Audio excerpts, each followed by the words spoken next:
సిరి బాలరాజు గారు. ముందుగా నమస్కారం అధ్యక్ష.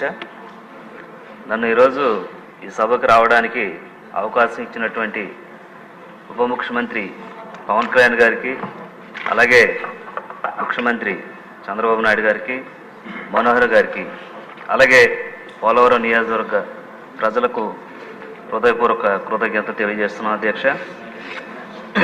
అలాగే గత వారం రోజుల ముందు వచ్చినటువంటి తుఫాన్ వల్ల ముఖ్యంగా పోలవరం నియోజకవర్గంలో కుకునూరు, వేలేరుపాడు, అలాగే పోలవరం మండలాల్లో పూర్తిగా నష్టం జరిగింది అధ్యక్ష.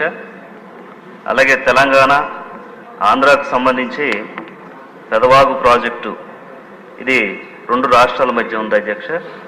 దీనివల్ల మెయింటెనెన్స్ సరిగ్గా లేక మొన్న వచ్చినటువంటి వరదల వల్ల అక్కడ ఉన్నటువంటి ఏదైతే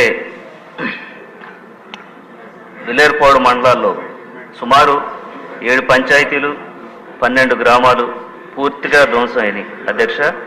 అలాగే సుమారు 3000 కుటుంబాలు ఈరోజు దానివల్ల రోడ్లు, ఇల్లు, అలాగే వ్యవసాయ భూములు కూడా పూర్తిగా ధ్వంసం అయినాయి అధ్యక్ష.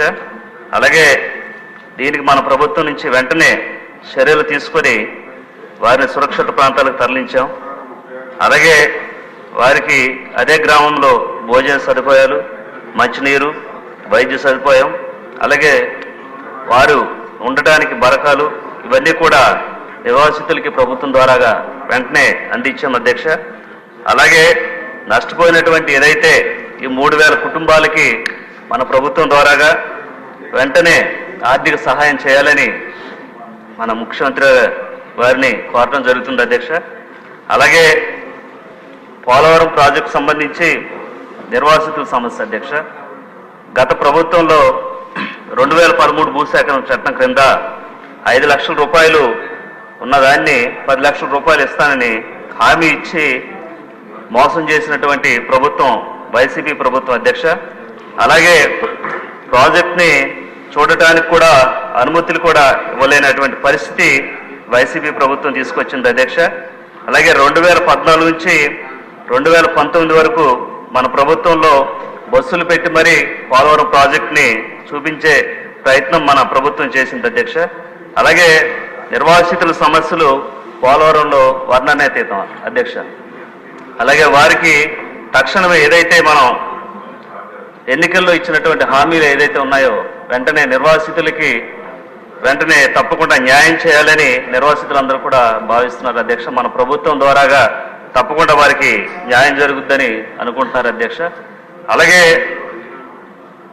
వారికి సంబంధించి ఏదైతే ఇల్లు కానీ, భూమికి బదులు భూమి కానీ, అలాగే R&R ప్యాకేజీ కానీ ఇవన్నీ కూడా ఇచ్చి వారిని సురక్షిత ప్రాంతాల్లో ఏదైతే వారికి నిర్మించేటువంటి ఇల్లుని సురక్షిత ప్రాంతాల్లో ఇస్తే తప్పకుండా వారు అక్కడి నుంచి వెళ్తారు. ఏదైతే వరదలు వచ్చిన టైంలో తప్పకుండా వారు సురక్షిత ప్రాంతాలు ఉండే విధంగా మన ప్రభుత్వం తప్పకుండా చర్యలు తీసుకోవాలని మనస్ఫూర్తిగా కోరుకుంటూ ఈరోజు ఏదైతే వారికి నష్టపరిహారం ఇచ్చి మన ప్రభుత్వం ద్వారా ఆదుకోవాలని తప్పకుండా అదే క్రమంలో పోలవరం నియోజకవర్గంలో ఉన్నటువంటి గిరిజన ఏదైతే నిర్వాసితులు ఉన్నారో వారందరినీ కూడా మన ప్రభుత్వం ద్వారాగా తప్పకుండా ఆదుకోవాలని ఈరోజు ప్రభుత్వాన్ని పోలవరం నిర్వాసితుల తరఫున నేను వేడుకుంటూ ఈరోజు ఈ అవకాశం ఇచ్చినటువంటి పవన్ కళ్యాణ్ గారికి, అలాగే మనోహర్ గారికి, చంద్రబాబు నాయుడు గారికి నా హృదయపూర్వక కృతజ్ఞతలు తెలియజేస్తూ సెలవు తీసుకుంటున్నాను. జ్యోతుల నెహ్రూ గారు.